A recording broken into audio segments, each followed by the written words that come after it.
விதமான நற்குணங்களும் கிடைக்கின்றன. விரோதிகள் வலுவிழக்க செய்கிறது. கெட்ட கனவுகளால் ஏற்படும் தோஷங்கள் எல்லாம் நீங்கி விடுகின்றன. மேலும் கங்கா ஸ்நானத்தால் ஏற்படும் புண்ணிய பலனும் கோதானத்தால் பலனும் உண்டாகும். பலனுக்கு சமமான நல்ல பலன்கள், நீண்ட ஆயுள், எல்லா விதமான சௌபாகியம், செல்வங்கள் உண்டாகிறது என்கிற பலன்கள் இந்த ஸ்லோகத்தில் கூறப்பட்டுள்ளது. ஏறும் பசுமாடும் மாடு வலிக்கும் சிசுநாசம் மற்ற யாரோ வாழ்வார்கள் மாதவன்கள் மீதுமே உற்றுலகி எல்லல் மலை உண்டு. வெண்பாவின்படி விசுவாச வருஷ பலன். விஸ்வாசு வருடம். விஸ்வாசு வருஷம் விவசாயம் செழிக்கும். பசுக்கள், காளை மாடுகள், மற்ற கால்நடைகள் அதிகரிக்கும். நாட்டு மக்கள் சுகமாக வாழ்வார்கள். நாடு முழுவதும் தர்ம காரியங்கள், தவங்கள் நடைபெறும். நாடு முழுவதும் நல்ல மழை பொழிந்து சுபிக்ஷம் உண்டாகும். விஸ்வாசு வருடம் நவநாயகர்கள் பலனும்.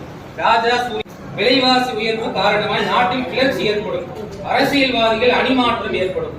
ரசாதிபதி சனி. திரவிய பயிர்கள் குறையும். கசப்பு பயிர்கள் அதிகம்.